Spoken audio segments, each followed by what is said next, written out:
So you might be feeling stressed. You might also feel a little burnout, but also you might be feeling a lot of anxiety. Guess what? You're not the only one. So, what if I told you that becoming a professional coach is the remedy to all these problems? Stay with me. Here's why. When you're coaching, you are a partner with your clients in making transformational change. As a result, you are learning and growing yourself. I'm here with Laurel Elders and Jill Aronoff, and we're here to talk to you about how coaching might be the next move for you. Thank you so much, Bryant. And let's talk about it. Let's talk about how coaching is shifting minds and hearts, and specifically how coaching helps us move from that head space to a heart space. I'm experiencing this daily, even working with my clients, and I'm seeing so much tension and stress everywhere across the board. It just feels like the whole world is tense right now. It's trying times, stress, like I said, anxiety, looking for a sense of purpose. Everybody's just trying to figure it out. It's like you might be a little bit anxious. You might be a little bit more anxious around the job market, maybe money, but coaching is this instrumental tool that I think, and everybody here can think will be that instrument in order to help with that change that you might be looking for. Definitely. And true, pure coaching as well. I know everybody's calling themselves coaches right now. Like my dogs think that they're a coach, but really, when you're trained to understand how to ask those powerful questions and when, and create that framework, it's just the learning experience opens up so much. Mm-hmm. Yeah. Laurel, curious to hear from you. How do you think that coaching can be instrumental for somebody right now? Well, one thing that I think we need to really consider is that, we have these technologists that are creating AI, and yet they haven't even developed the true intelligences within them yet. Mm. And I just think that's really fascinating because we have all of these potentials within us to develop. Specifically, we teach 8 domains of human potential, and these are domains that many people have yet to explore. And so by learning the technology that's already embedded within us and tapping into real intelligence that's inside of us already, like that just takes your life and your work, your purpose to a whole different level. Yeah, and to talk about those 8 domains, like we could talk forever about them. When you talk about the somatics, when you talk about cognitive, when you talk about integration, when you talk about spiritual, relational, whatever it might be. But at its core, the way I think about these domains, once you're able to understand them a bit or become a little bit more aware of them, I look at them as kind of superpowers. And with these superpowers, you're able to kind of how I frame it as you're able to be more of an observer of your own experience. You're able to step outside of yourself and say, like, here's what I can control, and here's what I can't control. But I'm okay with the things that I can control. And I think that we're so consumed with screens, technology, AI being a big fear for a lot of people right now and taking jobs. And it's just like we forget that these domains through coaching can actually help you better understand where is the human piece in all of this AI because we're creating AI. So it's just that, like you said, Laura, with these different intelligences that we have within us, it's like, how do we become, I guess, more masterful or exhibit more self mastery in order to actually understand those domains a little bit more? Yeah, and I'm just curious with both of you, what do you see as moving into a heart space from a head space? It's a great question. It's something that I still battle every day with in myself. And I really see it when I'm working with clients and they're battling with it and they say something that I really resonate with. And I'm like, oh yeah. And that's the piece where you're working on yourself alongside of your clients, but really just understanding, knowing your heart and following your heart and having equal space for your heart as your head. So many people are always in their head. But what if it could be equal? Yeah, I agree with that, Jill. And I think when it comes to the time that we're in right now, it kind of goes back to what I've seen with whether it's LinkedIn or um, prospective client calls. What I've seen is just this sense of purpose. So I frame that as more so curiosity and people wanting to have more curiosity about themselves or better understand that relationship with themselves. And through that, I see a lot of people being hard on themselves, which is a lack of self-compassion, which is another way of functioning from the heart space and just understanding I need to exhibit self-compassion for myself as a leader, as a individual, before I can actually, understand what self-compassion in the external world looks like.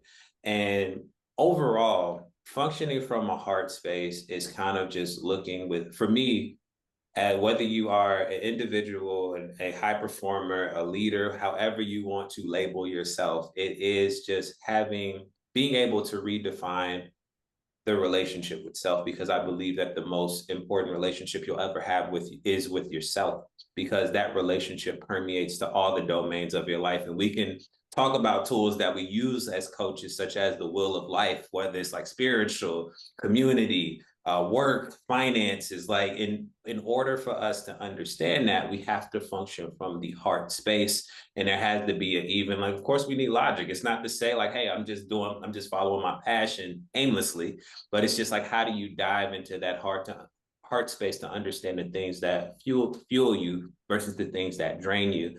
And I love to use the wheel of life or purpose wheel, depending on how you've used it before, in order to better understand what's going on in that heart space, because you get into thoughts, you get into emotions, you get into sensations within the body to actually understand what's going on with you.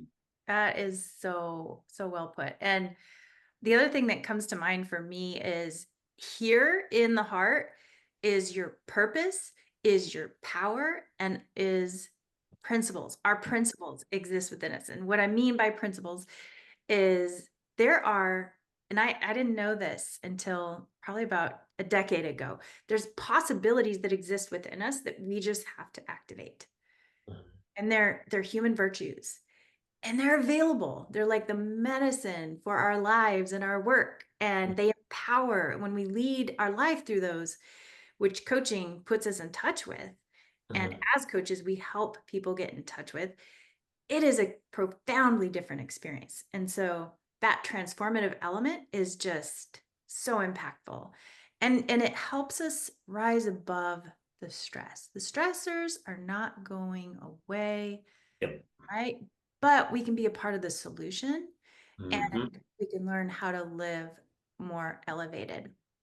I think it also goes back to not only self-awareness, but also self-regulation. I think we get those two confused a lot of time. Like, we can have a lot of awareness as far as what's going on. That's actually a part of coaching. Like, we already know what we need for ourselves. We already know that we need to be better with our nutrition or be better with our fitness or have better relationships with our family. But as far as that regulation, that's actually like taking action, in my opinion, being able, again, to be the observer of your experience. And I think this is where coaching comes in at.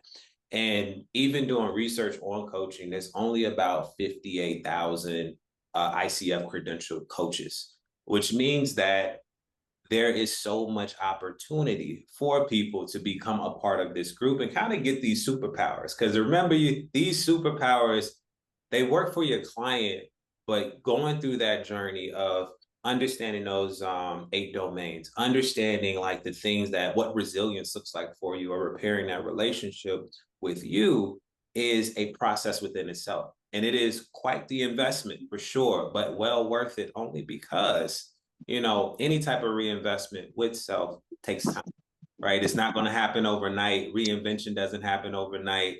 Redefining your journey or having more choice, developing the space for more choice, doesn't happen overnight. So I just think that, becoming a ICF accredited coach, understanding your superpowers, exhibiting that self-care, redefining relationship with self, managing, understanding like what's a stressor versus stress within me, opens the door for possibility. And you become a part of this kind of niche group of individuals. Like I said, only 58,000 people are ICF accredited coaches right now, right? So And you is have the that opportunity worldwide? to, you said worldwide. Yeah. So just being able to become a part of that class of individuals who, I think my coach framed us as like, we're all just weird because we're just all infatuated with growth. It's just you will become a real personal development junkie, right? So much opportunity right now. Well, and let's talk about career elevation, right? So how the coaching skills, as you put it, these superpowers, how they help us in our career progression. Like Michael, perfect timing to hop on the call, because just the other day you and I were talking about, there's all these different areas that AI is going to be automating, and tasks and things that are going to be handed over. But the human touch, the human spirit cannot be replaced. Cannot, period, dot. So learning those skills, and how to elevate human potential, learning the skills to elevate human potential, the real intelligence. Yeah, that's such a good point. It's interesting. I've talked to a lot of folks who have had an opportunity to work with some of the AI tools, and they appreciate the AI tools for what they are, but at the end of the day, they still want humans. Mhm.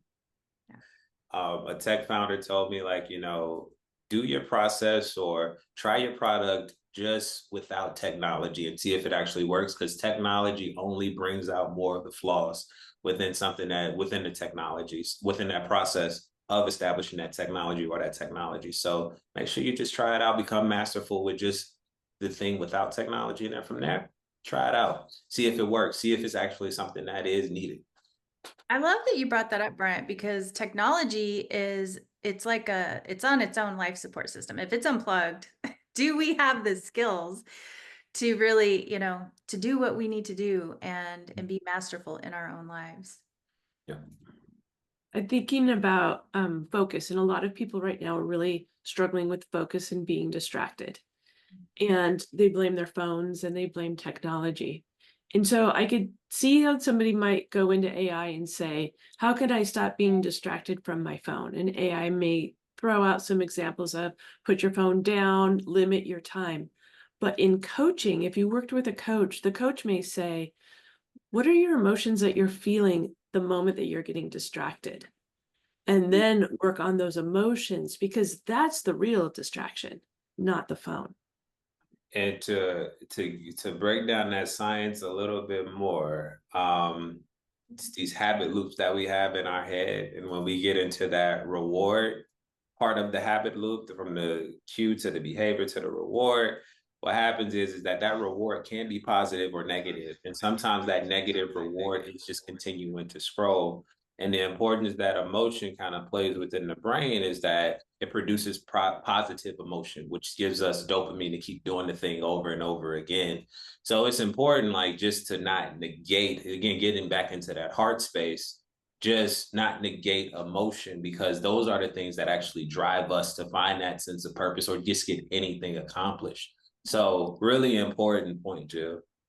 Another superpower that is just so profound is I was working with my coach years ago, and I got quiet. And usually when I get quiet, I'm processing something. And she said, "Where'd you go?" And in that moment, I had actually started thinking like, I left the conversation because something she had asked, I was off in another direction. Her intuition, we were miles, hundreds of miles apart. Her intuition picked up on it. Mhm. That is, that is human intuition is something, another superpower that, I mean, your coach is going to be so dialed into you, and you get to learn how to be so intuitively attuned to your clients. It's really profound. A lot of coaches I've talked to even say, like, I'm a better parent, I'm a better spouse, I'm a better leader. Like, all these qualities, just it amplifies the gifts and the potential of who you are. Very true. And it makes me think about, again, going back to AI, how quick AI is to spit out an answer for you. Where in coaching, the coach really gives the client time to think and explore. So your coach was able to give you that time to think about it and go to another place, which was so valuable, where if you were looking at AI, you would completely miss that. Oh yeah. Yeah, absolutely. And I guess to add to that intuition, I want to be clear, like it's the difference between instincts and intuition. Instincts are usually like what kicks in when we're stressed out, like the fight, flight, or flight mode. But intuition is something that has to be built over time. And you do that usually by going through coach training or working with a coach. And intuition, for me, I'll talk about just from my perspective, my experience. The way that I was able to actually build intuition was through coaching, but also through like just mindfulness practice, whether it be meditating, even like just mindfully walking, like kind of like those informal practices we take for granted on a day to day. But the breath is a powerful tool in order to build that intuition because it gives you pause. So it creates more space again. So you can, again, be the observer of your own experience instead of like just being in the experience and having that immediate reaction. So that's what I had to cultivate over time through coaching, also through coach training, but also through mindfulness practices, because that's just a part of the human experience. How can I create more space for myself so I can have more intuition to where something feels right? It's like having more moments of like, oh, I'm just doing this having less moments of I'm just doing this out of survival mode versus like the moments when we have, it just felt right. That just felt good to me. So that's why I did it, right? We have more opportunities for that, but it's a muscle that has to be cultivated over time. And usually having an experience with a coach or going through coach training is the way that can be built over time. Yeah. So we have a couple more minutes, and I'd love to hear more about, and I'd love for you to share what kind of coaching you do, each of us. And if you have a message for those that are really, really interested in being a part of the solution in life. Yeah, sure. So I'll start. My name is Michael Tucker, and I'm a PCC coach, and I specialize in executive coaching. And so I primarily work with corporate leaders in both the Fortune 500 space as well as government agencies. And when I get the chance, I also work with business owners, more the smaller side of things. And what I will tell you is that coaching for me has been a journey. I look at where I am now and where I was 10 years ago when I started, and it is absolutely not the same place. And so, what I will say is that if you are serious about cultivating your gift and you're serious about having a gift, and let me be specific, having a highly compensated gift. Okay. And I'll just get personal here for a second. I was having a conversation with my sister this morning, and she was sharing with me about just some challenges that she was having. And at the end of the day, it really boiled down to the work that she was doing and how it wasn't highly compensated work. And my advice to her was to choose a different um, service, gain some training so she could provide a different service so that she could be highly compensated for it. And so what I would say to you is if you're thinking about this path, know that number one, it is a process, but number two, if you stay the course, it is a highly compensated process and it will change the direction of your life. I'm also thinking as you were saying that the compensation is not just financial, but the growth that you experience, that your compensation is love and understanding and awareness as well. The money helps too. What coaching do you do? If you don't mind sharing with everyone. So I do executive leadership coaching, and I also do some life coaching. I have two great programs through the III and really changed my life personally and professionally. taken from where I was, and I was, compensated well and always working in a past life, in my past job, to now really understanding, having that balance and understanding who I am and what drives me, and doing the work that really changes my life and other people's lives. I do leadership and executive coaching. I work mainly with small and mid-sized businesses. Overall, like what I look to do is I look to take a two-pronged approach to my coaching. So I work as a leadership coach, but I also work with a nutritionist in order to make sure people are showing up holistically at work. I think we negate how important it is for a person to be taking care of, a leader especially, to be taking care of themselves outside of work, so we can so they can show up at work. So my coaching is based in mindfulness principles. So I'll make sure that you're not just being able to grow that line of business or that team, but also making sure that you're taking care of yourself and you're being mindful in how you're growing as a leader. So yeah, that is the type of coaching that I'm doing. And the reason why I do this work is mainly because I have been somebody who has navigated very chaotic, toxic work environments. I had managers that didn't know how to invest in my development, but also managers that didn't care to invest in my development. Now, I felt that was heavy, but if I'm flipping the mirror on myself, I was that high performer, or tried to be that high performer. I was defining myself by my title, my salary, my promotions, and this led me to a lot of stress, a lot of anxiety, eventually depression. But this is why I started my own company, Reframe, and this is where mindfulness coaching, neuroscience, all these things that I've become more interested in come into play, and I like to kind of bridge the gap between all three of those. So that is me. And I do life and leadership coaching with a focus on integration. So helping people really embrace the truest aspects of themselves and shed what is not true to step into whatever is calling them in life, and lead a life through integration. And Jill had mentioned Triple I. That's us. We are the Institute for Integrative Intelligence, and we hope that this video has been really inspiring and that you took something that you needed to hear away from today. And do know that we have hundreds of coaches that we've trained and graduated and help launch into a meaningful career path that's a part of the solutions and helping people live and lead empowered lives. So if you want to be a part of that type of community and be high impact in all that you do, we'd love to be of service to you. We have classes starting this Friday. I was going to say next Friday, this Friday. So get in touch with us if you would like to learn more. We hope to hear from you. Bye, everyone. See y'all.